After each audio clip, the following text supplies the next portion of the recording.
David, parang ang sipag mo mag-business, mag-put up ng business. Parang saan ka nagsisave? Do you have plans for the future? May mga naisip ka na ba kung kailan mo gustong lumagay sa tahimik, mag-settle down? I think I'm preparing lang for the future. Diba? I think ever since naman open naman ako sa goal ko na for my future family to have a good life. Diba? So syempre, lahat ng aspeto ng buhay ko, medyo planado naman na talaga eh.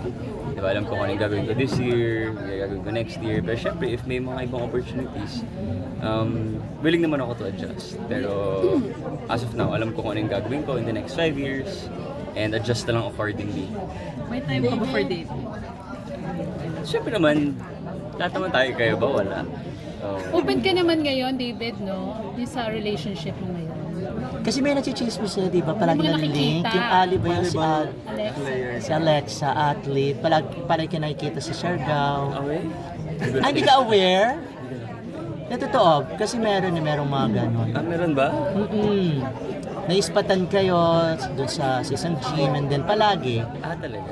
Baka hindi ako yun. Ikaw yun. Hindi, pero okay lang sa'yo, David, kapag yung napag-uusapan sa social media yung personal life mo. Hindi masyado. Kaya, di ba Mas gusto ngayon? mong private. Oo, dapat private. So wala kang reaction or comment doon nga sa athlete. Si Ali ba yun na Alexa or something? Wala masyado. So this time gusto mo maging private yung relationship mo with Always someone. naman private. Always naman private. Pero pag mga ganito may mga lumalabas, yung mga ganun, mga spotted, nakukunan kayo, Spotted.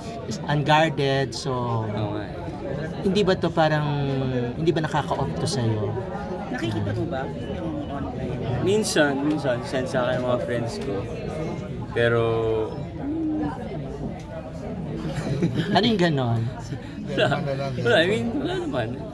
Dead man lang. Pero David, is that the reason why mas gusto mo yung non-showbiz kasi gusto mo private yung life mo? Kasi may mga curious, nagtatanong bakit hindi nag-level up yung closeness nyo ni Barbie Forteza when in fact, she's single naman ngayon.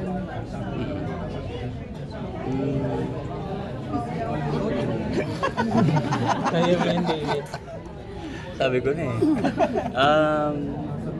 I guess, Yung nga, kasi palagi natatanong siya. Oo nga eh. Palagi natatanong. So siguro ano ba, I mean, you have to set the record straight siguro. Ano ba yung question niyo? Yun Bakit ba daw yung hindi kayo reason? nagkatuluyan?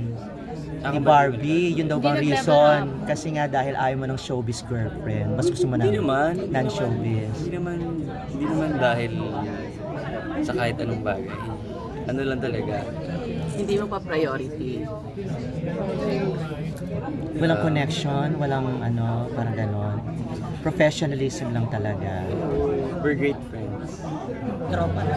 Pero okay Hindi kayo naman. ni Barbie as Kami. friends.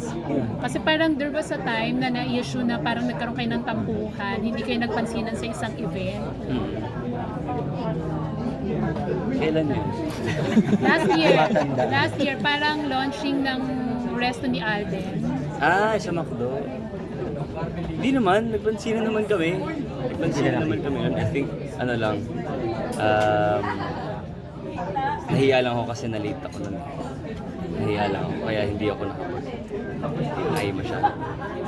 David, magbigay ka nga ng linaw doon nga sa mga, yun nga, sa makalat, yun nalilink ka nga doon sa athlete. Ano ba yun?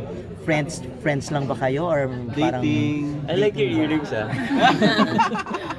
Ayaw niya nga pinag-usapan niya. Ano naman, basta happy ako. Happy ka ngayon? Happy sa personal life? Happy ako sa lahat. I think ngayon, hindi na ako masyadong nag-overthink.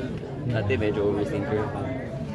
Mas relaxed ako sa life ko ngayon. Mas stable. Pwede ba natin sabihin balance pati sa personal life? Yes, balanced. Balanced ako sa personal life, sa showbiz. Ayun na pala. Yeah, parang I'm not chasing anything. I'm just relaxed. Nakilala na ni I know who I Barbie. am, basically. David, nakilala na ni Barbie, yung girl na dinidate mo. Ano daw? Safe to say, yung personal preference mo, yung privacy mo, yung personal life, ayaw mo pinag-uusapan. Parang Oh, I choose not to talk about it. Last two question. What you see is what you get. Balik lang ako sa business. Kasi you mentioned na inflation, no? As a businessman, paano ka nag-cope? Especially yung nangyayari sa economy natin ngayon. You know what, it's really hard just because syempre as much as possible ayaw mo mag-increase ng prices. Diba? So, for example, sa mga food namin. So, ako everyday, yun yung nasa isip ko na parang nataas ba ako ng presyo kasi wala na akong kinikita halos dahil lang sa mga ng economy natin. Diba? Like, ang taas ng presyo, tapos ang mahal ng renta, taas ng presyo ng supplies, pero hindi ka masyado makakataas ng presyo dahil baka walang makabili. So, ang daming imbalances eh. Diba? So, I guess you just have to focus na lang sa volume ng daming taong kumakain. Hindi ka pwede masyado magtaas ng presyo kasi wala rin ka. Diba? Mahirapan yung mga consumers, yung mga fans ng restaurants ko, diba? So, yun lang. I think you just have to be really good at marketing and yung consistency ng service ng negosyo mo.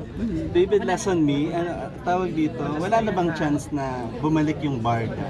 Kumbaga yung love team ninyo ni Barbie or makatrabaho ulit siya. May chance ba na bumalik yun or talagang end na yung Barda? I really want to work with her naman, syempre. Good afternoon, everyone. Calling the attention of the owner of the car with the plate number NHR4549. Ako na lang, last na lang, And David. Di ba yan? the car with the plate number Kung meron ka